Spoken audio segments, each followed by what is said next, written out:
Hi, this is Nick with the Jenkins Group, and today I'm answering a question of why do buyers end up backing out of a contract, or as a buyer, how can you make your offer look much more solid to a seller? So first off, there is a little bit of a rise in cancellations happening recently where more contracts are falling through prior to closing escrow. So as a seller, I'm talking about what exactly can we do to make sure that you are agreeing to a contract with a solid buyer, and what can we do to put you in the best position to actually reach the closing table? And as a buyer, you're going to have the most leverage in a negotiation by making your contract look as good as possible and giving the seller the peace of mind that you are a serious buyer and you are planning to make it to closing. So it kind of works on both sides of the table there. So in order to understand, what could cause contracts to fall apart, you got to look at the most common places where they do fall apart. Number one being the inspection contingency. Number two being HOA review periods or title review periods. And number three being the financing. If something happens and you're not able to obtain a loan, whether that's a low appraisal or a buyer having unaccounted for debt or unaccounted for income, or incorrectly accounted for income, I should say. So what can we do with those three things in order to make sure that we don't lose the buyer? Or as a buyer, how can we make sure that we give the seller peace of mind that we're not going to walk away from their contract? So first off, when it comes to the inspection, as a buyer, you can make that period as short as possible. I'm talking about maybe a 3-day inspection period so that the seller feels like you're not going to be dragging your feet and taking as much time having the property off the market in order to do your inspection. Or you could do a pre-inspection. However, I recommend doing a short inspection period because you don't want to spend money on inspecting a house before you even agree to the terms of the contract. So make a very short inspection period, give the seller a little bit more peace of mind.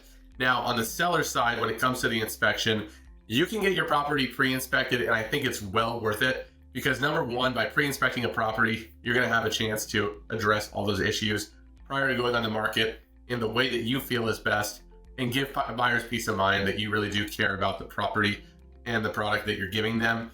And in addition, you've got all that knowledge about what exactly came back on the inspection, what the inspector had to say about it, and knowledge is power in the negotiation.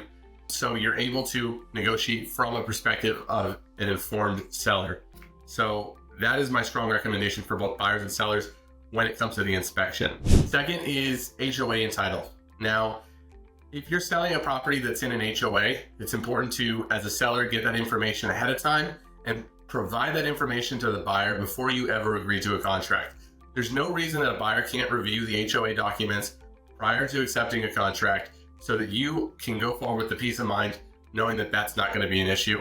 And from the buyer's perspective, again, getting that information, if it's available ahead of time, is going to be able to let you waive that HOA contingency. If you've already reviewed all the information and know that the HOA is a good fit, know that they're well managed and financially stable, you can waive that contingency with plenty of peace of mind. And same with the title. Now, when it comes to the title, the seller should have ordered that up front. Again, there's no reason that you shouldn't be able to receive that before going under contract, and no reason that you shouldn't be able to provide that to buyers ahead of time. So get all those documents together before you agree on anything when you're putting your house on the market, and give everybody a clear picture of what they're getting into. Finally is financing.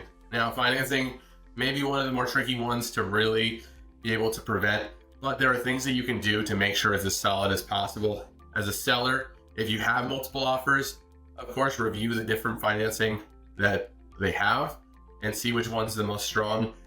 Lenders can do some pre-underwriting ahead of actually accepting a contract where they can review the buyer's documents such as income, bank statements, any debts that they have, and make sure that they have a full scope of what the buyer's financials look like. And on the buyer's side, you can have your lender do exactly that as well. It's a little bit more legwork up front, and maybe some lenders aren't willing to do it, but the good lenders are willing to do it, and it makes a big difference in making your offer stand out, and it makes a big difference to the seller in order to feel comfortable moving forward. And finally, with the appraisal, treat your appraisal like it's a buyer visiting your property. When a buyer's getting ready to visit your property, you put it in pristine condition. You present the best possible picture of your property. You should do the same for an appraiser. They're not supposed to be looking at it from an emotional perspective like a buyer would, but nonetheless, they are human and they are walking through your property and they're going to have initial feelings about it, and they're comparing it with other properties on the market. So by presenting the best possible product to the appraiser, you're putting it in the best position to be valued highly.